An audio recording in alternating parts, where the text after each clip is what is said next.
30 বছর ধরে যে কোনোদিন সুদের লেনদেন ছাড়লেন না, হারাম রোজগার করেই গেলেন, আল্লাহ তাআলা যেন ডেকে বলে, বান্দা তাহলে এই নাফরমানি কি আর কোনোদিন ছাড়বা না? বান্দা সিদ্ধান্ত নিয়ে ফেলছো, তাইলে আজীবন সুদের উপরেই থাকবা, আজীবন মিথ্যার উপরেই থাকবা। তাহলে কি বান্দা এই ফয়সালা নিয়ে ফেলছো? আজীবন কাস্টমার ঠকাইয়াই যাইবা, ওজনে কমই দিয়ে যাবা। তাহলে কি এই ফয়সালা নিয়ে নিছো তোমার বিবি আজীবন বেপরদাই থাকবে? তোমার ঘরে অহরহ প্রতিনিয়ত রঙিন টেলিভিশন চলবে নিয়মিত, এই ফয়সালা তোমার? ঠিক আছে বান্দা, কুলু ওয়া তামাত্তাউ কালিলান ইন্নাকুম মুজরিমুন। কোরআন শরীফের আয়াত। আল্লাহ বলছে, নাফরমান বান্দা, খাও, দুনিয়া ভোগ করো কিছুক্ষণের জন্য, শুধু মনে রেখো ইন্নাকুম মুজরিমুন, তুমি কিন্তু পাপী। এই কথাটা শুধু মনে রাখো, বাকিটা পরে হলো, ভাত খাও। হ্যাঁ হ্যাঁ, কোরআন শরীফের আয়াত এটা। কুলু ওয়া তামাত্তাউ কালিলান ইন্নাকুম মুজরিমুন। আল্লাহ যেন বলে 8টার সময় যেই নাফরমান নাস্তা খাইতে বসে, আল্লাহ বলে, বান্দা খা, কোনো অসুবিধা নাই, শুধু মনে রাখিস বেঈমান ফজরের নামাজ পড়ো নাই, কথাখান শুধু মনে রাখো, পরে হইব অন খাও। রাত 10টা বাজে যেই নাফরমান ভাত খাইতে বসছে, আল্লাহ তাআলা যেন ডাক দিয়ে বলছে, বেঈমান খা, ভাত খা, খানা আমি আটকাইতাম না, শুধু মনে রাখিস এশার নামাজ পড়স নাই, ভাত খা বেঈমান, খানা আটকাবো না, খানা আমি জন্তু জানোয়াররাও খাওয়াই, তোরে খাওয়াবো না কেন? খানা আমি কুকুর বিড়ালরেও খাওয়াই, খানা আমি গরু ছাগলরেও খাওয়াই, তোরে দেব না কেন? বান্দা খা, শুধু মনে রাখবি ইন্না আ'তাদনা লিল কাফিরিনা সালাসিলা ওয়া আগলালাম ওয়া সাইরা। আল্লাহ বলে, প্রতিটা নাফরমানের জন্য আমি রেডি রাখছি আগুনের শিকল এবং আগুনের বেড়ি এবং জাহান্নামের আগুন। 1 নাম্বার 70 জিরাআন, 70 হাত লম্বা আগুনের শিকল দিয়ে জাহান্নামীকে হাসরের ময়দানে আল্লাহর ফেরেশতা বাঁধ দিবে। 1 2 নাম্বার 2টা হাত। দোস্ত দেখেন শুধু আমার দিকে, সূরা ইয়াসিনে আছে, ইন্না জাআলনা ফি আ'নাকিহিম আগলালান ফাহিয়া ইলাল আদকানি ফাহুম মুকমাউন। এটার অর্থ হলো এই যে হাসরের ময়দানে প্রত্যেকটা পাপী নাফরমানকে ফেরেশতা 2 হাত আলগি দিয়া এইভাবে ঘাড়ের সাথে বাঁধ দিয়া ধইরা, এই 2 থুতনির নিচে 2 হাত এভাবে দিয়া এইভাবে বাঁধ দিয়া রাখবে। আল্লাহর কসম, রব্বে কাবার কসম করে বললাম, এইভাবে বাঁধ দিবে। আর কোনদিন বেঈমান চোখটাও নিচের দিকে নামাইতে পারবে না, কারণ এই থুতনি তো উঠাই দিছে উপরের দিকে, এটা দিয়ে ঠেলা দিয়া। এটা অর্থ হলো আগলালাম। এই আয়াতের, সূরা ইয়াসিনের এই আয়াতের অর্থ এটাই, ইন্না জাআলনা ফি আ'নাকিহিম আগলালান। আল্লাহ বলছে, বান্দা আমি দেখাবো। আল্লাহ ডাক দিয়ে বলে, ভাই আমারও তোমারও, জওয়ানকেও বুড়োকেও। আল্লাহ বলে, বান্দা কি মনে করছো আমি রহমান না? ঠিক আছে, তুমি কি এটা শোনো নাই আমি যে কাহ্হার? তুমি তো শুনছো আমি রাহিম, তুমি কি শোনো নাই আমি জব্বার? আমি যুনতিকাম, আমি প্রতিশোধ গ্রহণকারী, আমি সারিউল হিসাব, দ্রুত হিসাবকারী, আমি জব্বার, আমি প্রবল প্রতাপান্বিত, কাহ্হার, আমি মুতাকাব্বির, আমি বারি। তুমি জানো না আমার একটা নাম শুনলা, আমার দয়ার নামটা শুনলা, আমি যে শাস্তি দেব সেটা শোনো নাই? কি ভাইয়া, কোরআনুল কারীমের মধ্যে জান্নাতের বর্ণনা যেমন আছে, জাহান্নামের বর্ণনা নাই? কথা বলেন না কেন? তো সেগুলো কার জন্য? সেগুলো কার জন্য?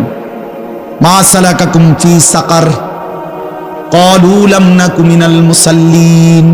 একবার সোজা বাংলা দেখেন, জাহান্নামী জাহান্নামে চিৎকার করবে, জাহান্নামের ফেরেশতা ডাক দিয়ে বলবে, বেঈমান জাহান্নামে কেন আসলি? ক্বালু লাম নাকু মিনাল মুসাল্লিন। নাফরমান বলবে, বন্ধু ফেরেশতা ভাই, আমি দুনিয়াতে নামাজি ছিলাম না। কি ছিলাম না? সরাসরি কোরআনের আয়াত। আল্লাহ বলেন, ওয়াইলুন ইয়াউমাইদিল লিল মুকাদ্দিবিন। সমস্ত মিথ্যাবাদী নাফরমান পাপীদের জন্য সেদিন জাহান্নাম। যদি বলেন কেমন নাফরমান মাওলা? আল্লাহ বলেন, ওয়া ইদা কিলা লাহুমুর কাউ লা ইয়ারকাউন। দুনিয়ায় এই নাফরমানকে যতবার বলা হয়েছিল রুকু করতে, সেজদা করতে, নামাজ পড়তে, বেঈমান নামাজ পড়ে নাই, এজন্য জাহান্নাম। কোরআনুল কারীমে আল্লাহ বলছেন কাল্লা ইদা বালাগাতিত তারাকি, নাফরমানের মৃত্যুর সময় যখন আসবে, মালাকুল মউত আজরাইল তারে যখন ডাক দিবে, আইয়াতুহান নাফসুল খাবিসা, প্রতিটা পাপী নাফরমানের জান কবজের সময় আজরাইল যখন ডাক দিয়ে বলবে, হে খবিস আত্মা বের হ, উখরুজি বের হ, আত্মাটা বের হতে চাইবে না। আল্লাহ নবী বলেন কসম বাবা, নবীজি বলে মালাকুল মউত আজরাইল খপ করে ধইরা কলজা থেকে রুহটা একটা টান দিয়া ছিঁড়া ফেলবে, একটা টান দিয়া ছিঁড়ে ফেলবে। এরপরে রুহুটা কণ্ঠনালীর কাছে এসে আটকায় যাবে। কাল্লা ইদা বালাগাতিত তারাকি, তারাকি মানে কণ্ঠনালী। ফালাউলা ইদা বালাগাতিল হুলকুম ওয়া আনতুম হিনা ইদিন তানজুরুন, এটার অর্থ এটাই। হুলকুম মানে কণ্ঠনালী, বের হতে চাইবে না রুহু। আজরাইল তখন ধরে টাইনা হেসরাইয়া ছিঁড়া ছিন্ন ভিন্ন করে বেঈমান নাফরমানের কলজা ছিঁড়ে ফেলবে, রুহু ছিঁড়ে ফেলবে, এরপরে শরীর থেকে বের করে নিয়ে আসবে। আরে বন্ধু, এই কোরআনে আছে, আল্লাহ নিজে বলছে এমন নির্মম মৃত্যু হলো কেন, এই নাফরমানের মউত এত কঠিন হলো কেন, তার কলজা ছিঁড়া ফেলছে, রুহু ছিঁড়ে ফেলছে, এমন মৃত্যু হলো কেন? আল্লাহর কসম বাপ আমারও বলি আপনারও বলি, আল্লাহ কোরআনে সরাসরি বলছে এমন ভয়ানক মৃত্যু হলো কেন, ফালা সাদ্দাকা ওয়ালা সাল্লা, কারণ এই নাফরমান আমি আল্লাহর কথায় বিশ্বাস করে নাই, ওয়ালা সাল্লা, এবং নামাজ পড়ে নাই, নামাজ পড়ে নাই, নামাজ পড়ে। হ্যাঁ, বেনামাজি সন্তান মনে রাখো, বাদ বুকা খাইতে এলে খুব মাতবর, মোবাইল একখান টিপে, মোটরসাইকেল একখান চালায়, হ্যাঁ বাহ বাহ বাহ বাহ বাহ বাহ বাহ, আর কি আর ধরে কে? আমার একটা মোটরসাইকেল আছে, আমার একটা মোবাইল আছে, আমার কিছু বন্ধু আছে যারা আমার সারাক্ষণ অসৎ সঙ্গ দেয়। যখনই আমার সমস্ত নাফরমানি মন চায়, কিছু অসৎ বন্ধু মিলে যায়, যে বন্ধুরা আমার সারাক্ষণ চরিত্রহীনতা শিখায়, অসভ্যতা, নোংরামি, অশ্লীলতা, বেহায়াপনা শিখায়। এমন কিছু বন্ধু যার মিলে গেছে, একটা মোটরসাইকেল মিলে গেছে, একটা মোবাইল মিলে গেছে, তো নারীর ছবি, আড্ডা, জিনা, ব্যভিচারের দৃশ্য, মদের আড্ডা, জুয়ার আড্ডা, নারীর আড্ডা, নারীর আলাপ, অথবা মোবাইলের অশ্লীল ছবি দেখা, এই জিন্দেগি মুসলমান? এর জন্যই আল্লাহ তাআলা আমাদেরকে মুসলমানের ঘরে বানাইছিলেন, এজন্যই আমার বাবা মুসলমান, এজন্যই আমার মা মুসলমান। ওফ, আল্লাহ আপনি মাফ করে দেন, ইনসাফের সাথে ভাইবেন। অনেক নওজোয়ান ভাই, সবাইরে অনুরোধ করলাম, দোস্ত আমার, ইনসাফের সাথে ভাইবেন, নিজেরে নষ্ট করেন না। ছেলেরা আমার, ভাইয়া নিজেরে নষ্ট করো না ভাই, নওজোয়ান ভাই নিজেরে নষ্ট করো না। শেষ পর্যন্ত কেউ নাই, শেষ পর্যন্ত একদিন, দিন শেষে, রাত শেষে দেখবেন আমার সাথে কেউ নেই, আমি একাই, আমি একাই। একদিন কবর আমারে সব সম্পর্ক ছিন্ন করে দিবে, একদিন মৃত্যু আমাকে সব ভুলায় দিবে, সব ভুলায় দিবে। তো এই সূরাটার নাম হলো সূরা মুলক। এটা কোরআন শরীফের অত্যন্ত ফজিলতপূর্ণ একটা সূরা, মাত্র 30টা আয়াত এই সূরার মধ্যে। আল্লাহ নবী সাল্লাল্লাহু আলাইহি ওয়াসাল্লাম বলছেন, এই সূরাটি যে নিয়মিত তেলাওয়াত করবে, আল্লাহ নবী বলেন, তুনজিহি মিন আযাবিল কবর, এই সূরা মুলক তাকে কবরের আযাব থেকে রক্ষা করবে। এটাই সূরার ফজিলত। এজন্য আলহামদুলিল্লাহ উলামায়ে কেরাম, আমাদের মাদ্রাসাগুলোর তালিবে ইলম এবং আল্লাহওয়ালা বুজুর্গানে দ্বীন সব সময় রাত্রিবেলা ঘুমের আগে আগেই এই সূরা মুলক তেলাওয়াত করে। এই 4-5 মিনিট সময় লাগে, কিন্তু এই সূরার বড় ফজিলত হলো, আল্লাহ নবী সাল্লাল্লাহু আলাইহি সাল্লাম বলেন, এই সূরা কবরের আযাব থেকে রক্ষা করবে, কবরের আযাব থেকে রক্ষা করবে। আমার ভাই, আমার বন্ধু, রাসূলুল্লাহ সাল্লাল্লাহু আলাইহি সাল্লামের অগণিত হাদিস এই কথার প্রমাণ করে যে কবরে আযাব হবে। হাসরের আযাব তো আছেই, জাহান্নামের আযাব তো আছেই, কবরেও আযাব হবে। মেন বিচার তো হবে হাসরের ময়দানে, তার আগেই আযাব হবে কবরে। আপনারা সহজ বাংলায় বুঝবেন, আসামি যখন ধরে ফেলে, তখন মামলার হিয়ারিং তো চলে, মামলার শুনানি তো চলে, কিন্তু সে কারাগারে ঠিকই আটকায় রইছে। কারাগারের কষ্ট, যন্ত্রণা সে হাজতি হিসেবে ভোগ করতে থাকে। আবার যখন মামলার রায় হয়, তখন সে আবার আসামির পরে হিসাব করে, কিন্তু কষ্ট, লাঞ্ছনা এটা তো তার শুরু হয়ে যায়। যদিও এখনো বিচার শেষ হয় নাই, বিচার প্রক্রিয়া দিন, 10 দিন 50 দিন 20 দিন 1 মাস পর পর মামলার ডেট পরে শুনানি হয়, কিন্তু সে তো থাকে কারাগারে, সে তো থাকে কারাগারে।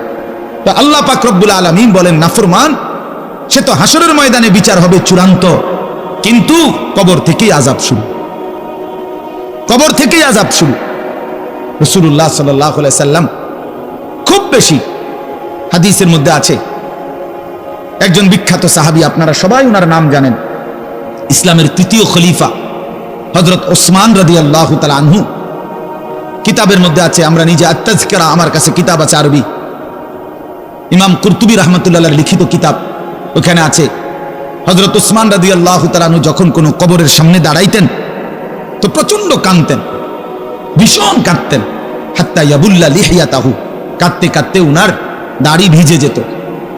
তো উনার সাথীরা জিজ্ঞেস করতেন, হযরত আপনি জাহান্নামের কথা বললেও এত কাঁদেন না, অথচ কবর দেখলে এভাবে কাঁদেন কেন?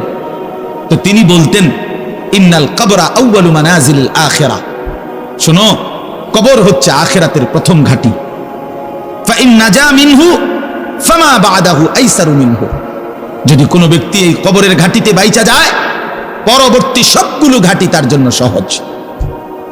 ওয়া ইন লাম ইয়ানজু মিনহু ফামা বা'দাহু আশাদ্দু মিনহু, এই কবরে এই ঘাঁটিতে যে জিততে পারবে না, বাঁচতে পারবে না, তো পরবর্তী সবগুলো ঘাঁটি তার জন্য তার চাইতে বেশি কঠিন। এই কথার কারণে আমি ভয় পাই, কবর দেখলে আমার মনে পড়ে, হায় আমি এই কবরের আযাব থেকে বাঁচবো কিনা, এই ভয়ে আমার কাঁদতে থাকি।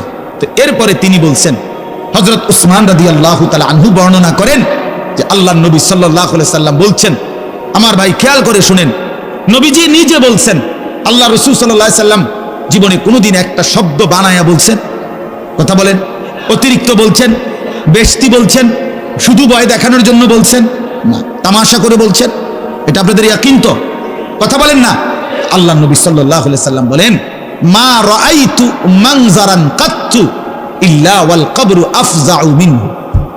রাসূলুল্লাহ বলেন, হযরত উসমান বর্ণনা করেন যে আমি নবীজির জবানে শুনছি, নবীজি বলছেন, হে আমার উম্মত, আল্লাহর কসম উম্মত, কবরের চাইতে অধিক ভয়ানক কোন আযাবের দৃশ্য আমি রাসূল মুহাম্মদ দেখি নাই, আমি দেখি।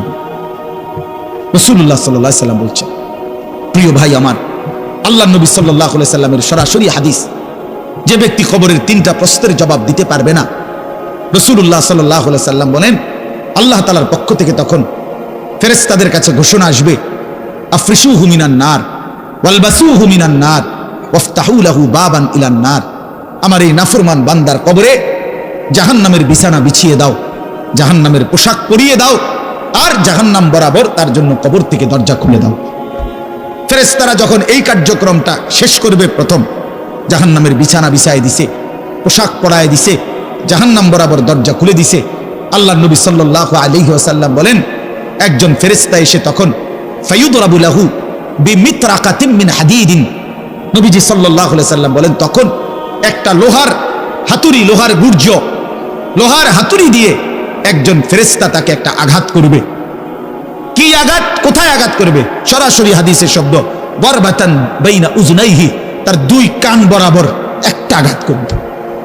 রাসূলুল্লাহ সাল্লাল্লাহু আলাইহি সাল্লাম বলেন ফায়াসিহু সাইহাতান, ওই নাফরমান তখন এত জোরে চিৎকার করবে, ইয়াসমাউহা মান ইয়ালিহি ইল্লা সাকালাইন, মানুষ এবং জিন ব্যতীত আল্লাহর সমস্ত সৃষ্টি ওই বেঈমানের চিৎকার শুনতে পায়। এই কবরের আযাব। ছেলেরা আমার, দোস্ত আমার, বাপ আমার, বন্ধু আমার, আপনি হাসলেও কবরে যাইতে হবে, কাঁদলেও কবরে যাইতে হবে। রাজপ্রাসাদের ওই অট্টালিকাতে যে থাকে সেও একদিন মরে যাবে, জীর্ণ কুঠিরে কুড়ে ঘরে যে থাকে সেও মরে যাবে। জীবনে যে কোনোদিন সুখ দেখে নাই, দুঃখের সাগরে, তারও মৃত্যু হবে। জীবনে যে কোনোদিন দুঃখ দেখে নাই, সুখের সাগরে ভাসছিল, তারও মৃত্যু হবে, সেও মরে যাবে। কবর নিশ্চিত, কবর নিশ্চিত। অমিন ওয়ারাইহিম বারযাখুন ইলা ইয়াউমি ইউবআসুন, আল্লাহ তাআলা মৃত ব্যক্তিকে বলবে, বান্দা, কোরআন শরীফের আয়াত, এখন থেকে নিয়ে ইসরাফিলের ফুঁতে হাসরের ময়দানে উঠানো পর্যন্ত বারযাখ মানে কবরের জীবনে পড়ে থাকো। ভেবে দেখেন শুধু 1 মিনিট। আমিও ভাবি, আপনিও ভাবেন। হাদিসের মধ্যে আছে মা বাইনান নাফখাতাইন 40, ইসরাফিল প্রথম ফু দিলে জমিনের সবকিছু মাটির নিচে চলে যাবে। দ্বিতীয় ফু দিলে মাটির নিচ থেকে আবার সবাই উঠে হাসরের ময়দানে দাঁড়াবে। তো নবীজি সাল্লাল্লাহু আলাইহি সাল্লাম বলছে এই 2 ফুঁয়ের মাঝখানে ব্যবধান হবে 40। তো মুহাদ্দিসিনে কেরাম, ওলামায়ে কেরাম বলেন কেউ কেউ এই 2 ফুঁয়ের মাঝখানে ব্যবধান হতে পারে 40,000 বছর। তাহলে ধরে নেন সর্বশেষ যেই লোকটা কবরে গেছে, যদি তার কবরে আযাব হয় তাহলে তার কবরের আযাব ভোগ করতে হবে 40,000 বছর।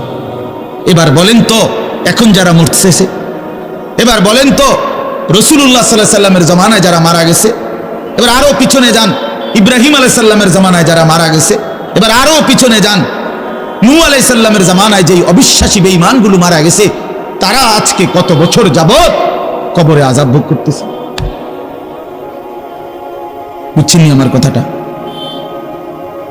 হ্যাঁ, কোরআন শরীফে আছে ওমান আ'রাযা আন যিকরি ফাইন্না লাহু মাঈশাতান যানকা ওয়া নাহশুরুহু ইয়াওমাল কিয়ামাতি আ'মা। আল্লাহ বলেন আমার স্মরণ থেকে যে মুখ ফিরায় নিল, আমার বন্দিগি, আমার ইবাদত, আমার হুকুম পালন, আমি তার জীবন করে দেব সংকীর্ণ এবং তার হাসরের ময়দানে উঠাবো অন্ধ। এই জীবন সংকীর্ণ করার একাধিক তাফসির, এর মধ্যে একটা তাফসির হলো এইটা যে আল্লাহ জীবন সংকীর্ণ করে দিবে, মানে তার কবরের মধ্যে তার কবরটাকে একেবারে সংকীর্ণ করে দিবে।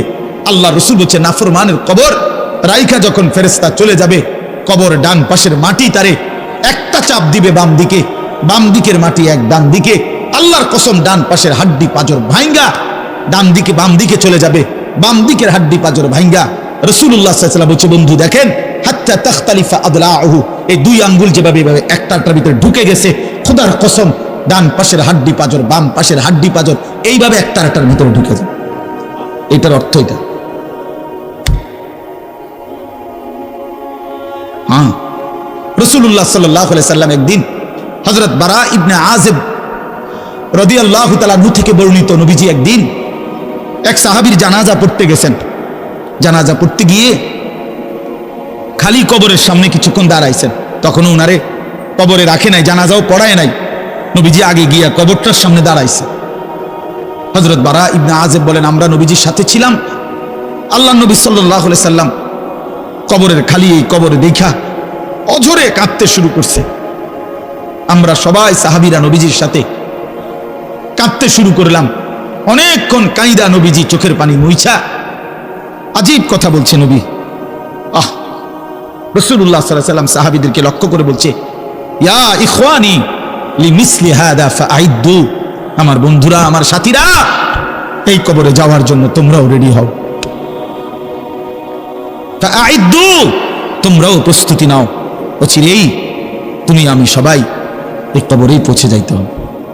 রাসূলুল্লাহ সাল্লাল্লাহু আলাইহি ওয়াসাল্লাম বলছে প্রিয় বন্ধু আমার, জওয়ান সাথী আমার, সামান্য এই কয়েকদিনের জওয়ানি নষ্ট না করা, নষ্ট না করা, কোনোভাবেই নষ্ট না করা।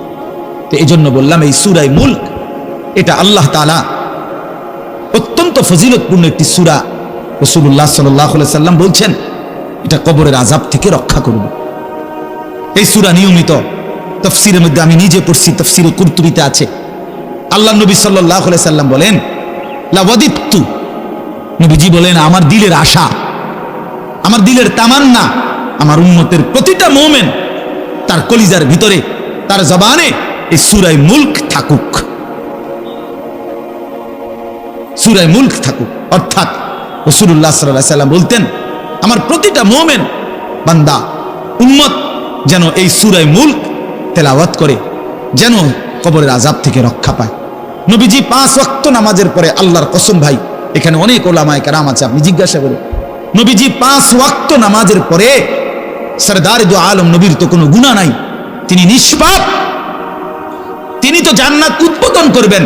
আনা আউয়ালু মান ইয়াকরাউ বাবাল জান্নাহ, নবী বলছে আমি সেই মুহাম্মদ যে প্রথম জান্নাতের দরজা আমি নাড়ব, জান্নাতের কড়া নাড়ব আমি মুহাম্মদ। ভিতর থেকে ফেরেশতা বলবে আপনি কে? আমি বলবো মুহাম্মদ। ফেরেশতা বলবে আনতাজিরুলাক, আমি তো আপনার অপেক্ষাই করছিলাম, আপনি আসবেন বলেই তো অপেক্ষায় ছিলাম। আপনি উদ্বোধন করে দিলেই তো বাকিরা ঢুকবে। তো সেই নবী যিনি জান্নাত উদ্বোধন করবেন, তিনি 5 ওয়াক্ত নামাজের পরে ভাইয়া প্রতিদিন তিনি যেই কথাটা দোয়া করতেন, এর মধ্যে একটা দোয়া এটা, আল্লাহুম্মা ইন্নী আউযু বিকা মিন আযাবিল কবর ওয়া মিন ফিতনাতিল কবর ওয়া মিন ফিতনাতিল মাসীহিদ দাজ্জাল ওয়া মিন ফিতনাতিল মাহইয়া ওয়াল মামাত। আল্লাহ, আমি কবরের আযাব থেকে পানাহ চাই। নবীজি নিজে বলতেন। প্রিয় ভাই, বাবা আমার, চলেন সবাই নিয়ত করি, নিজেকে গুনাহ থেকে বাঁচানো দরকার, নিজের আল্লাহর নাফরমানি থেকে বাঁচানো দরকার। আল্লাহ তাআলা বলেন, ইন্নাল্লাযীনা ইয়াখশাউনা রাব্বাহুম বিল গায়ব, আমি আল্লাহকে না দেখে, আমার কথাগুলো আখিরাত সম্পর্কিত, এগুলোকে না দেখে যারা আমি আল্লাহকে ভয় করে, আখিরাতকে ভয় করে, জাহান্নামকে ভয় করে, কবরকে ভয় করে, আল্লাহ বলেন, তাফসীরের মধ্যে লিখছে, ভয় করে মানে হলো গুনাহ বর্জন করে। কোন ব্যক্তি আল্লাহকে ভয় করে, খোদার কসম, এই কথার অর্থ হলো গুনাহ ছেড়ে দেয়। যে গুনাহ ছেড়ে দেয় সে আল্লাহকে ভয় করে, যে আল্লাহকে ভয় করে সে গুনাহ ছেড়ে দেয়। কোন নাফরমান আল্লাহকে ভয় করে না, আল্লাহকে ভয় করলে গুনাহ করতে পারে না। বুঝেন নাই বাংলা কথাটা? এটা কাগজের এই পিঠ ও পিঠ, কাগজের এই পিঠ ওই পিঠ। এই পিঠে যদি লেখা আছে আল্লাহর ভয়, তো ওই পিঠে লেখা থাকবে গুনাহ বর্জন। যে গুনাহ ছেড়ে দেয় সে অটোমেটিকলি আল্লাহকে ভয় করে, যে আল্লাহকে ভয় করে সে গুনাহ বর্জন করে। এজন্য তাকওয়ার অর্থ আল্লাহর ভয়, এটার প্রথম অর্থ হইল গুনাহ বর্জন। মান খাশিয়ার রহমান, আল্লাহকে ভয়, এটার প্রথম অর্থ গুনাহ বর্জন। আমার শায়েখ আল্লামা মুফতি মুশতাকুর নবী সাহেব সব সময় চিল্লায় মাহফিলে, অনেক সময় হাজারি করে বলে যে বাপ, গুনাহ আগুন, গুনাহ আগুন, গুনাহ আগুন। প্রতিটা গুনার পিঠে ওই পিঠে আগুন আছে। নারীর প্রতিটা বেপর্দা দৃশ্যের মধ্যে খোদার কসম আগুন জ্বলে। ওই সিনেমার নর্তকীর শরীরে আগুন জ্বলে, ওই নায়িকার শরীরে আগুন জ্বলে, মোবাইলের ওই অস্থির ছবির মধ্যে আগুন জ্বলে, মদের আড্ডায় আগুন জ্বলে, জুয়ার আড্ডায় আগুন জ্বলে, সুদের টাকায় আগুন জ্বলে, ঘুষের টাকায় আগুন জ্বলে, বেপর্দা নারীর শরীরে আগুন জ্বলে। ওইটা রূপ না, ওইটা আগুন, ওইটা জাহান্নাম, ওইটা জাহান্নাম। আল্লাহ তাআলা বলেন, ইন্নাল্লাযীনা ইয়াখশাউনা রাব্বাহুম বিল গায়ব, আল্লাহ তাআলা বলেন, আমার যে বান্দারা আমার আখিরাত, আমার জাহান্নাম, আমার পরকাল, আমার কবর, এই কথাগুলোকে ভয় করে, আমি আল্লাহকে ভয় করে, না দেখে আল্লাহ বলেন, আমি ওয়াদা দিলাম, লাহুম মাগফিরাতুন ওয়া আজরুন কাবীর, আমি তাদের পেছনের সব গুনাহ মাফ করে দেব, আর আমার সবচেয়ে বড় পুরস্কার জান্নাত দিয়ে দেব। এরপরে আল্লাহ বলেন, ওয়া আসিররু কাওলাকুম আবিজহারু বিহি ইন্নাহু আলিমুম বিযাতিস সুদূর। মানুষের তিনটা অবস্থা কথার ক্ষেত্রে, মানুষ তার অভিব্যক্তির ক্ষেত্রে তিনটা অবস্থা হয়। মানুষ কখনো জোরে কথা বলে, মানুষ কখনো আস্তে কথা বলে গোপনে, আর কখনো মানুষ অন্তরে জল্পনা কল্পনা করে, ঠিক না? এই তিনটাই অবস্থা। তো আল্লাহ তাআলা বলেন, এনে একটা ছোট্ট তাফসীরের মধ্যে আছে, মক্কার কুরাইশরা, কাফেররা নবীজির বিরুদ্ধে দিবানিশি ষড়যন্ত্র করত, বুঝছেন? তো ষড়যন্ত্র করতে বইলে মাঝে মধ্যে এই বেকুবরা বইলে কইতো, আস্তে আস্তে কো বেটা, আসিররু, আস্তে কথা বলো, কাই লা ইয়াসমা রাব্বা মুহাম্মদ, মুহাম্মদের খোদা যেন শুনতে না পায়। শুনলে কি অসুবিধা হইব? হেরাই বলতো, শুনলে জিবরাইলের কাছে কইয়ে দিব, হে আবার মুহাম্মদের কাছে এসে কইব, একবারে ফেঁসে করবো। হ্যাঁ, তাফসীরের মধ্যে আছে। আল্লাহ তাআলা বলেন, হায় হায় রে বেওকুফ, কি বললি, কি ভাবলি, আল্লাহরই চিনলি না, আল্লাহকেই চিনলি। হ্যাঁ, অনেক নওজোয়ান বেচারা ইয়ারফোন লাগাইলে মনে করে কেউ শুনে না, ইয়ারফোন লাগাইলেছে আর কি, বুঝেন না? কানের মধ্যে দুইটা বল্টু লাগাইছে, খালাস, আর তো দুনিয়ার কেউ শুনে না। আরে নাফরমান, দুনিয়ার কেউ শুনে না সেটা তো কথা না, আর শাজিমের মালিক তো শুনে। ওয়া আসিররু কাওলাকুম আবিজহারু বিহি, রব্বুল আলামিন বলেন, তোমরা যদি আস্তে কথা বলো, আবিজহারু বিহি, যদি জোরেও কথা বলো, ইন্নাহু আলিমুম বিযাতিস সুদূর, আল্লাহ বলে শুধু এই দুইটা না বান্দা, আস্তে বলো, জোরে বলো, অথবা অন্তরের ভিতরে যা লুকায়িত করো, আমি আল্লাহ সবটাই পুরাপুরি জানি। হযরত মাওলানা মুফতি শহীদুল্লাহ দামাত বারাকাতুহুমুল আলী, বাংলাদেশের অনেক বড় একজন বুজুর্গ আলেম। হযরতের মাদ্রাসা ফেনীতে, সেই মাদ্রাসা একটা মাদ্রাসায় কওমি মাদ্রাসা, সেখানে প্রায় 6 থেকে 7 হাজার ছাত্র পড়ালেখা করে, প্রায় 200-এর উপরে উস্তাদ আছে, 200-250 হবে। তো এই জন্য বললাম যে হযরত সবসময় বলে যে পড়া মেধা অনুপাতে কম বেশি হইতে পারে, আখলাক বরাবর হইতে হবে। আখলাক, ছাত্র মেধাগত যোগ্যতার কারণে কেউ রুল নাম্বার 1, কেউ রুল নাম্বার 10, কিন্তু আদব আখলাক বরাবর বরাবর হওয়া চাই। আমরা এটা খুব খেয়াল করি না। আজকে সবাই মনে করে বাচ্চার পড়ালেখা হচ্ছে, ঠিক আছে, পড়তেছে, যাইতেছে, আসতেছে, ছেলেটা পড়তেছে, রেজাল্ট আসছে, কিন্তু আখলাক কোথায়? যে ছেলেটা কখনোই প্রস্রাব করে টয়লেট পেপার ব্যবহার করে না, দাঁড়িয়ে বসে প্রস্রাব করার ক্ষেত্রে কোনো পার্থক্য করে না, তো তার আখলাক, তার জীবন গঠন হইল কই? শব্দ না মুখস্থ হইল? শব্দ না মুখস্থ হইল? যে ছেলেটা তার মোবাইলের মধ্যে রাত দিন নাচ গান, ছবি, জিনা ব্যভিচারের দৃশ্য, অথবা শুধু শুধু অনর্থক মোবাইলটা টিপলো, তো পড়া তো মুখস্থ করলো, কিন্তু আখলাক কই হইল? আখলাক কই হইল? 3 বছরের বাচ্চার হাতে মোবাইল দিয়ে দিছে, 2 বছরের বাচ্চার হাতে অভিভাবক মোবাইল দিয়ে দিছে, মানে খামখেয়ালির এক জিন্দিগি। এক সন্তান গঠন কিভাবে করতে হয় মুসলমান তাও জানে না, তাও জানে না। বাচ্চাকে টেলিভিশনের হাতে তুলে দিছে, টেলিভিশন দেখে দেখে শেখো। বাচ্চাতে সমবয়সীদের হাতে তুলে দিছে, যে সমবয়সী বন্ধুদের সাথে আড্ডা দিতে দিতে যা শেখো শেখো। এটা কখনোই কি না, নিয়ম না। রাসূলুল্লাহ সাল্লাল্লাহু আলাইহি ওয়াসাল্লাম বলছেন, কুল্লু মাউলুদিন ইউলাদু আলাল ফিতরা, প্রত্যেকটি মানব সন্তান আল্লাহকে মানার শতভাগ যোগ্যতা নিয়ে পৃথিবীতে ভূমিষ্ঠ হয়। কোরআন শরীফে আল্লাহ তাআলা বলছেন, ফিতরাতাল্লাহিল্লাতী ফাতারান নাসা আলাইহা, কোরআনের আয়াত। আল্লাহ তাআলা বলেন, দ্বীন মানার পুরা যোগ্যতা দিয়েই আমি আল্লাহ মানুষকে সৃষ্টি করেছি। আল্লাহ তাআলা এমন একটি হুকুম করে নাই, এমন একটা বিষয় নিষেধ করে নাই যা পালন করার যোগ্যতা কিংবা বর্জন করার যোগ্যতা আল্লাহর বান্দার শরীরের মধ্যে নাই, এমন কোনো বিধান নেই। আমার মধ্যে রুকু করার যোগ্যতাই নাই, অথচ আমারে রুকু করতে বলছে, অথচ আমার কোমর বাঁকা হয় না, বিষয়টা এমন না। আমি সেজদাই দিতে পারি না, আমার হাঁটুও বাঁকা হয় না, কনুইও বাঁকা হয় না, কোমরও বাঁকা হয় না, অথচ আল্লাহ আমারে বললেন সেজদা দিতে। বিষয়টা কি এমন? কথা বুঝছেননি আমার কথাটা? আমারে বানাইলেন তাল গাছ, আমারে বলতেছেন সেজদা দিতে। এইটা বললে না জুলুম হইতো? এটা বললে না জুলুম হইতো? কিন্তু আল্লাহ তাআলা যতগুলো হুকুম করেছেন, যতগুলো নিষেধ করেছেন, প্রতিটা হুকুম পালন করা, প্রতিটা নিষেধ বর্জন করার 100 যোগ্যতা আল্লাহ তাআলা বান্দার শরীরের মধ্যে দিয়েছে। কোরআনুল কারীমের মধ্যে আছে, আল্লাহ তাআলা বলেন, বান্দা আমি তোমাকে বানিয়েছি নাবতালিহি, পরীক্ষা করার জন্য, আর পরীক্ষায় উত্তীর্ণ করার উপযোগী, ফাজআলনাহু সামিআন বাসীরা, আমি আল্লাহই তোমাকে শুনবার জন্য কান দিয়েছি, দেখবার জন্য চোখ দিয়েছি। তাফসীরের মধ্যে লিখছে, অর্থ হইল আমাকে মানবার পুরা যোগ্যতা সম্পূর্ণ শরীর দিয়েছি। ওযু, গোসল, নামাজ, রোজা, হালাল হারাম, পাক নাফাক সবকিছু বান্দা পালন করতে পারবে এমন যোগ্যতা দিয়ে তারে মানুষ বানাইছে। মানুষ হইবার পরে, মুসলমান হওয়ার পরে কেউ যদি বলে আল্লাহর এই হুকুম পালন করা আমার পক্ষে সম্ভব না, তাহলে এটা হইতে পারে তুমি ছাগল, মানুষ না। তুমি গরু ছাগল ছাড়া আর কিছু না, তুমি মূলত হাইওয়ান। ইনসান হইলে পারতা, তুমি যদি মানুষ হইতা তো ঠিকই পারতা, তুমি যদি মানুষ হইতা তো পারতা। মূলত তুমি নিজের মানুষ এই পরিচয় ভুলে গেছো।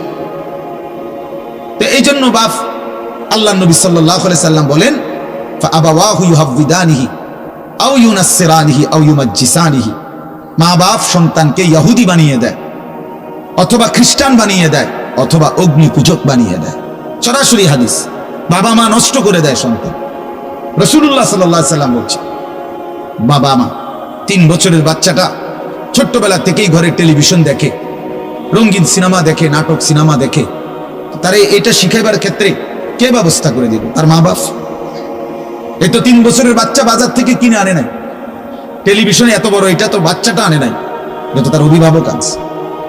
এই 3 বছরের বাচ্চাটারে কার্টুন দেখার জন্য, গেমস খেলার জন্য এত বড় মোবাইলটা এটা তো তার বাবাই দিছে, অথবা তার মা, তার দুলা ভাই, তার বড় ভাই, তার চাচা, এমন কেউ একজন তার হাতে তুলে দিছে। এই জন্য আমি সবসময় বলি, যেই মা বাপ, অভিভাবক সন্তানের, অপ্রাপ্তবয়স্ক সন্তানের হাতে এই বড় মোবাইলগুলো তুলে দেয়, এই মা বাবার চাইতে বড় জালেম আর কেউ নেই। ওরা নিজ হাতে সন্তানকে গলা টিপে হত্যা করে ফেল, ধ্বংস করে দিল, বরবাদ করে দিল, বরবাদ করে দিস। অসংখ্য অভিভাবক আমাদেরকেও তো বলে, বাচ্চা হুজুর খায় না, ঘুমায় না, বাচ্চা মোবাইল না দেখতে না দিলে খায়ও না, ঘুমায়ও না, কান্দে, শুধু কান্দে কান্দে। তার এই বদ অভ্যাস কে বানাইবে? আর দ্বিতীয় কথা হইলো, কান্দলে কি হয়েছে? কোনো বাচ্চা যদি কান্দে, তো কান্দলে কি মরে যায় মানুষ? তো হেতে কান্দুক, কান্দলে কি হয়েছে? কান্দতে কান্দতে সে একসময় থেমে যাবে। 3 বারের পরে, 4 বারের পরে সে বুঝে নিবে যে এটা আমারে দিবে না। কথা বুঝেন নাই? কাঁদতে কাঁদতে নাহলে 3 বার কাঁদলো, 4 বার কাঁদলো, 10 বার কাঁদলো, একটা পর্যায়ে সে বুঝবে যে এটা আর আমারে দিবে না, এটা আমারে দিবে না। এই জন্য বাপ আমার এটা খেয়াল করা চাই। আমি এই কথাটা শুরু করছি এই কথার থেকে, যে কোরআন সুন্নাহর ইলমের জন্য, আদব জন্য।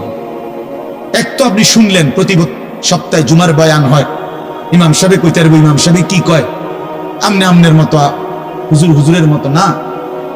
এই শুধু এতটুকুর জন্য আসা যাওয়া, আল্লাহর কথা শোনা, যে কি শুনলাম কিছুই বুঝলাম না, নিজের জন্য কিছুই গ্রহণ করলাম না, এটা ইনসাফ না। আল্লাহর কোরআন জিন্দেগি বদলাবার জন্য, আমাদের জীবনের পরিবর্তনের জন্য আসছে, পরিবর্তনের জন্য। কোরআনুল কারীমের প্রতি অক্ষর নূর, কোরআনুল কারীমের প্রতি অক্ষর হুদান, হেদায়েত, কোরআনুল কারীমের প্রতি অক্ষর মাওয়াইজা, উপদেশ, কোরআনুল কারীমের প্রতি অক্ষর বুশরা, সুসংবাদ, কোরআনুল কারীমের প্রতি অক্ষর বাসায়ের, অন্তর্দৃষ্টি সম্পন্ন জ্ঞান, কোরআনুল কারীমের প্রতি অক্ষর আহসানাল হাদিস, সর্বশ্রেষ্ঠ কথা, কোরআনুল কারীমের প্রতি শব্দ মুতাশাবিহান, সাদৃশ্যপূর্ণ, কোরআনুল কারীমের প্রতি শব্দ মাসানি, বারবার তেলাওয়াতকৃত, পাঠকৃত। কোরআনুল কারীমের অসংখ্য বৈশিষ্ট্য আল্লাহ তাআলা কোরআনে উল্লেখ করেছে। মা ফাররাতনা ফিল কিতাবে মিন শাই, আল্লাহ বলেন একটা বিষয়ের আলোচনা আমি বাদ দেই নাই কোরআনের মধ্যে। ওয়া নাযালনা আলাইকাল কিতাবা তিবয়ানান লিকুল্লি শাই, বন্ধু আমি আপনার উপরে যে কোরআন নাজিল করেছি তার সমস্ত কিছুর বিস্তারিত বর্ণনা। এজন্য বদনসিব ওই সন্তান, ওই অভিভাবক দুর্ভাগা, যে মুসলমান পরিচয় দেওয়ার পরেও নিজ সন্তানকে আল্লাহর কোরআন দেখে দেখেও পড়তে জানে না। আল্লাহর কোরআন দেখে দেখে ছোট বাচ্চা হাফেজে কোরআন হয়েছে, এই মাত্র দেখছেন আমরা, হাফেজে কোরআন হয়েছে। মুসলমানের সন্তান আল্লাহর কোরআন 30 পারা কলিজার মধ্যে গ্রহণ করছে। আর কি পরিমাণ দুর্ভাগা মুসলমান! আল্লাহর দেওয়া চোখ, আল্লাহর দেওয়া জিহ্বা। আল্লাহ কোরআনে বলছে আলাম নাজআল লাহু আইনাইন, বান্দা আমি কি 2টা চোখ দেই নাই? ওয়া লিসানান, আমি কি জিহ্বা দেই নাই? ওয়া শাফাতাইন, 2টা ঠোঁট কি আমি দেই নাই? হাসরের ময়দানে আল্লাহ তাআলা জিজ্ঞেস করবে, বান্দা আমার দেওয়া 2টা চোখ, আমার দেওয়ার জিহ্বা, আমার দেওয়া ঠোঁট, এত লক্ষ কথা বললা, এত কিছু দেখলা, এত শব্দ উচ্চারণ করলা, পৃথিবীর কত লক্ষ কথা তুমি জীবনে বললা, অথচ আমার কালাম, সর্বশ্রেষ্ঠ আসমানি কিতাব, মালিকের এই কোরআন, এটা একটু দেখে দেখেও পড়তে পারো না, এর চাইতে বড় বদনসিব আর কে হইতে পারে? এজন্য আমি পরিষ্কার বলি সব সময়, আল্লাহর কোরআন যেই মুসলমান দেখে দেখেও শুদ্ধ পড়তে পারে না, আমার দৃষ্টিতে ওই লোকটা বোবা। আপনি বোবা, মূলত দোস্ত তুমি বোবা। বাকি কথাগুলো না বললেও চলতো, বাকি কথাগুলো না বললেও চলতো, এই পৃথিবী ভোগ করা যেত। বোবা মানুষ যারা, তারা কথা না বলতে পারলেও ভাতও খাইতে পারে, ঘুমও যাইতে পারে, পেশাব পায়খানাও করে, বিয়েও করে, বোবা মানুষের বাচ্চা কাচ্চা হয়। এরকম দেখছেননি কখনো? না, কথা বলেন না কেন? তাহলে বোবায়ও তো পৃথিবী ভোগ করে। তাইলে বোঝা গেল দুনিয়ার এই ভাত মাছ বিয়া বউ, দুনিয়ার এই যৌন চাহিদা পূরণ আর পেশাব পায়খানার ঘুম, এটুকুর জন্য কথা না বললেও চলতো, অন্ধ হইলেও চলতো, অন্ধ হইলেও চলতো, চোখে না দেখলেও কত মানুষ পৃথিবী ভোগ করতেছে। তাহলে যে জবান আল্লাহর দেওয়া, যে চোখ আল্লাহর দেওয়া, সেই মালিকের কালাম দেখে দেখেও পড়তে পারলাম না, 16 বছর বাচ্চাটা পড়লো, অথবা আপনি পড়াইলেন, একবারও ভাবলেন না হায় আমার সন্তানকে আমি কি পড়াইলাম? একবারও মনে করলেন না? বাফেরই কি হলো, সন্তানের বা কি হলো? হায় মুসলমান, বাফও তো ছিল মুসলমান, ছেলেটাও তো মুসলমান। না বাফের একবার মনে পড়লো, না ছেলের একবার মনে পড়লো, না মায়ের একবার মনে পড়লো, না ছেলেটার একবার মনে পড়লো যে আমার মালিকের কোরআন পড়তে পারি না। পৃথিবীর কত পড়া, দরকারি বেদরকারি মিলাইয়া পৃথিবীর বাকি সমস্ত পড়ালেখার মধ্যে প্রয়োজনীয় অপ্রয়োজনীয় কথার মিশ্রণ। কিছু কথা দরকারি আছে, কিছু কথা বেদরকারি আছে। সমস্ত বাংলা বইয়ের মধ্যে দরকারি কথাও আছে, বেদরকারি কথাও আছে। ইংরেজি বইয়ের মধ্যে দরকারি কথাও আছে, বেদরকারি কথাও আছে। কথা বলেন? হ্যাঁ, রোদ হচ্ছে, বৃষ্টি হচ্ছে, খেকশিয়ালের বিয়ে হচ্ছে, এটা কোনো দরকারি কথা হলো? এটা কিছু শিখার কিছু? এটা হাট্টিমা টিম টিম তারা মাঠে পারে ডিম, এটা কি? এটা কোনো শিখার কিছু? হ্যাঁ, আগডুম বাগডুম ঘোড়াডুম সাজে, আগডুম কি বাগডুম কি? তার বাপের 14 গোষ্ঠী কইতে পারবো না আগডুম কি, যে লিখছে এটা। অনর্থক কথা। Two little black birds sitting on a wall, one called Peter, one called Paul. দুইটা কাউয়া একটা ওয়ালের মধ্যে বসছে, একটা কাউয়ার নাম হলো পিটার আর একটা কাউয়ার নাম হলো পল। এই হলো কবিতার অর্থ। এটা কি শিখছে ছেলেটা? এখানে কি শিখার? কাউয়া ওয়ালে বসলেই কি, টিনের সালে বসলে কি? কাউয়া তো কাউয়া, কাউয়া লইয়া আমার দরকার কি? কাউয়া কই বইছে, এটা আমার বাচ্চা শিখতে হইব। আমি কি কাউয়ার বাচ্চা? বলেন তো কি অর্থ আছে এটাতে? আর এই পিটার পল এটা সম্পূর্ণ কাফেরের নাম। পিটার এই শব্দ, পল এটা খ্রিস্টানদের নাম, কোন মুসলমানের নাম না। এটা মুসলমানের সন্তান এটা শিখবে কেন? উচ্চারণ শিখার জন্য, কিছু শব্দ শিখার জন্য। শব্দ শিখার জন্য ইসলামী কোনো শব্দ নাই। আল্লাহ আমাদেরকে বুঝ দান করে। আমি বইয়ে এখানে বই ঠিক করতাম বইছি না, যে বুঝেন না আমার কথাটা? অর্থ এই উদ্দেশ্যে আমি বই ঠিক করতে বসি নাই, অর্থ একটা উদাহরণস্বরূপ বললাম আর কি। আবার দরকারি কথাও আছে। আমাদের দেশে সেই ছেলে কবে হবে, কথায় না বড় হয়ে কাজে বড় হবে। ফাইন কথা। সকালে উঠিয়া আমি মনে মনে বলি সারাদিন আমি যেন ভালো হয়ে চলি, চমৎকার কথা।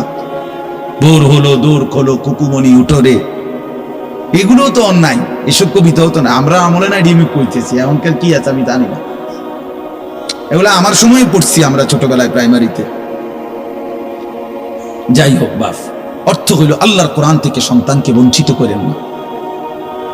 বঞ্চিত আপনাদের কাছে অনুরোধ, এই যে কয়জন বসছেন, জওয়ান ভাই যারা বসছেন, ভাই আমার স্কুলে পড়েন, কলেজে পড়েন, কোনো অসুবিধা নাই, ঠিক আছে। নতুন করে আবার মাদ্রাসায় ভর্তি হইতে পারবেন না, আমরাও জানি, কিন্তু কোনো একটু সময় বের করে আল্লাহর কোরআন সময় সুযোগ বের করে শেখা সম্ভব। শুক্রবারটা তো অবসর থাকেন, বৃহস্পতিবার বিকেল থেকে তো অবসর থাকেন, শনিবারটা তো অবসর থাকেন। তো একটু আল্লাহর কালাম পড়ে কোনো একজন আলেমের কাছে, কোনো একজন মসজিদের ইমামের কাছে, কোনো একজন মাদ্রাসার উস্তাদের কাছে নিজে আলাদা একটু সময় বাইর করেন, যে আমার মালিকের কোরআন আমি একটু শুনি, আল্লাহ তাআলার কালাম শুনি। আহা, কোরআনুল কারীমের নূর, এটা যে শুনলো না, সে শুনলোটা কি? সে শিখলো কি, পড়লো কি? মজাই তো পাইলেন, কথা বলার মজাই তো হয় নাই। আমি তো অনেক সময় বলি, আল্লাহর ঘরের কালো গিলাফ আর মদিনার সবুজ গম্বুজ যে দেখে নাই, যেই চোখ, সে দেখলো কি? কালো গিলাফ যে দেখে নাই কাবার, রাসূলুল্লাহর রওজায়ে আতহারের সবুজ গম্বুজের ওই সৌন্দর্য যে দেখে নাই, যে চোখ, সে জীবনে কি দেখলো? আমার একবার মক্কা শরীফ এক লোক উমরার সময়, বাংলাদেশি এক লোক দৌড়াইয়া আমার আয়সা জড়াইয়া ধরছে, ধরাইয়া কাঁদা দিছে, বলছে হুজুর আমি আপনার এক কথার কারণে হজে আসছি, উমরায় আসছি। আমি বললাম মানে? এই কথাইটা আমি এটা শুনছি, আজ আপনি বলছেন যে চোখ কাবার কালো গিলাফ দেখে নাই, রাসূলুল্লাহ সাল্লাল্লাহু আলাইহি সাল্লামের রওজায়ে আতহারের সবুজ গম্বুজ দেখে নাই, সে দেখলো কি? আর ওইটা আমার দিলে লাগছে যে হ্যাঁ ঠিকই তো, আমি আর কি দেখলাম? তাই তো যেই জবান আল্লাহর নামে নিতে জানে না, মালিকের কোরআনে পড়তে জানে না, তুমি পড়লা কি মিয়া? তুমি কি গোড়ার ঘাস কাটলা মিয়া? বাকি সবগুলো পড়া না হলেও দুনিয়া চলতো মিয়া। মূর্খ বকলম নাম দস্তখত করতে জানে না, টিপসই দেয় এমন হাজারো মানুষ দুনিয়া ভোগ করতেছে। বাড়ি গাড়ি, নেতাগিরি, মাতবুরি, ক্ষমতা, দালান, বিল্ডিং সবটা দুনিয়া ভোগ করছে, অথচ নামটাও সই দিতে জানে না। এমন নাই? বলেন না এমন নাই? তো সে কোন যোগ্যতায় দুনিয়া ভোগ করছে? সে কিভাবে দুনিয়া ভোগ করতেছে? যদি বলেন সে সমাজে তার কোনো মান সম্মান, আরে না মিয়া, বহুত নেতাদের মাতবর সমাজের, সে তো মূর্খ, টাকার জোরে ক্ষমতা দেখাচ্ছে, এমন মানুষ নাই? তো তাইলে এই জন্য বাপ আবারও অনুরোধ করছি আমি, অর্থ হলো অপমান করা না, জেনারেল শিক্ষা নিষেধ করা না। আমি তো কুমিল্লা ভিক্টোরিয়া কলেজ থেকে মাস্টার্স পাস করছি, সায়েন্স বিজ্ঞান বিভাগ থেকে দাখিল পাস করছি। এর মানে এটা বাদ দিতে বলতেছি না, বাদ তো আমি দিছি না, বাদ আপনি দিছেন। কথা বুঝেন নাই? বাদ আপনি দিছেন, আল্লাহর কোরআন বাদ দিছেন, রাসূলুল্লাহ সাল্লাল্লাহু আলাইহি ওয়াসাল্লামের সুন্নাহ বাদ দিছেন। এতগুলো পড়ছেন, ধন্যবাদ আপনাকে, এটা পড়লেন না কেন? এতগুলো শিখতে পারলেন, এত লক্ষ টাকা খরচ করতে পারলেন, 4 বছরের মেডিকেলের জন্য, 6 বছরের মেডিকেলের জন্য এক বাপ তার ছেলেটার জন্য, মেয়েটার জন্য কত লক্ষ টাকা খরচ করছে, তার কোনো কুল কিনারা আছে মিয়া? তো আপনি পড়ান, কোনো অসুবিধা নাই, কিন্তু আপনি আপনার বাচ্চাটাকে আল্লাহর কোরআন থেকে বঞ্চিত করলেন কেন? নামাজ থেকে বঞ্চিত করলেন কেন? 2টা সূরা পড়তে জানে না, একটা আত্তাহিয়াতু শুদ্ধ করে বলতে পারে না, এটা দোয়ায়ে কুনুত পড়তে জানে না। একজন মুসলমান বেটা, 40 বছর বয়স, লজ্জা থাকা উচিত বেটা, ওই বেটা শরম থাকা উচিত বেটা। কার জমিন খাইতেছ, কার আসমান ভোগ করছো, কার দুনিয়া ভোগ করতেছ? এত বড় মালিকের আসমান ও জমিন ভোগ করে সেই মালিকের সেজদাটাও ঠিক মতো দিতে জানে না, সেই মালিকের নামটাও পড়তে পারে না। এর চাইতে লজ্জা আর কি হইতে পারে বলেন বাবা? অপমান কি হইতে পারে? আল্লাহ আমাদেরকে বিবেক দান করেন, আল্লাহ আমাদেরকে বিবেক দান করেন। বিবেক থাকা চাই, বিবেক থাকা চাই। কোরআনুল কারীমের মধ্যে আছে, আল্লাহ তাআলা বলছে, একটা সাংঘাতিক কথা আছে কোরআন শরীফে, ফাবিআইয়ি হাদিসিন বা'দাহু ইউমিনুন। আমার দিল নড়ে কোরআনের এই আয়াত শুনলে, কলিজা সুদ্ধা কাইপা ওঠে।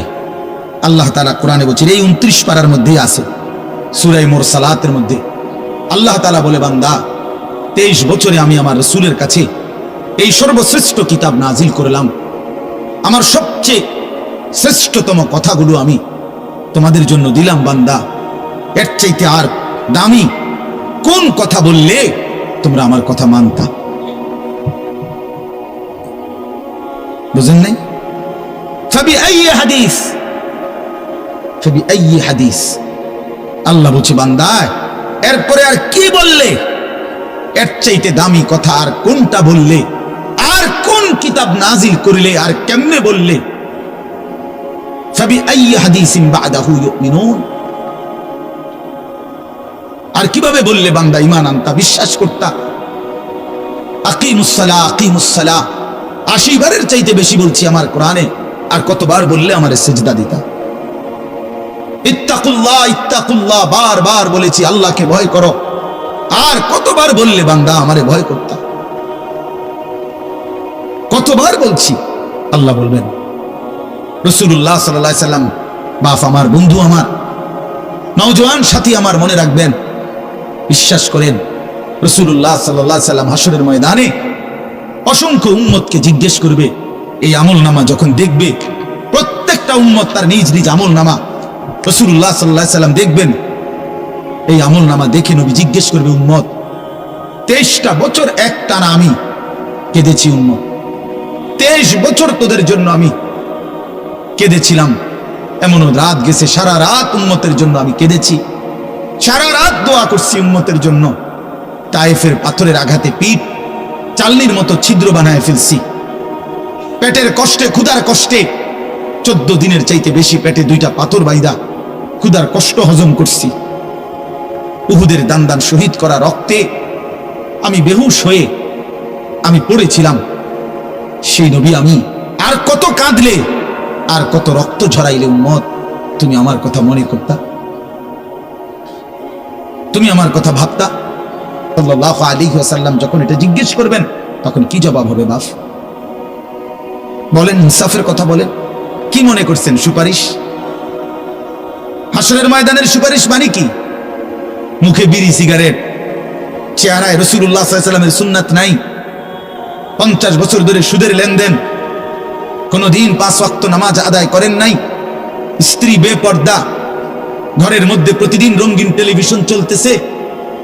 এই অবস্থায় কবরে যাইবেন, আর হাসরের ময়দানে দাঁড়াইলেই নবীজি সুপারিশ করে আপনারে বেহেশত দিয়ে দিবেন। বিষয়টা মামুর বাড়ি না, বিষয়টা মামুর বাড়ি মনে করছেন আপনি। এটাকে কি মনে করলেন আপনারা?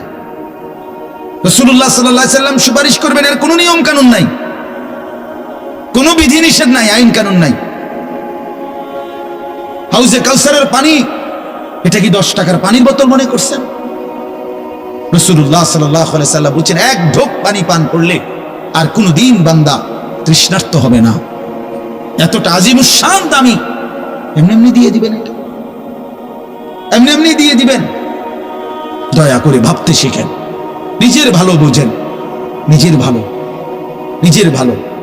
আমি যে সূরাটা পড়ছি, এই সূরাটার নাম হলো সূরা মুলক, 29 নম্বর পারা, কোরআনুল কারীমের 67 নম্বর সূরা। এই সূরাটার নাম হচ্ছে সূরা মুলক। এই সূরার 3টি আয়াত 12, 13, 14, এই 3টি আয়াত আমি আপনাদের সামনে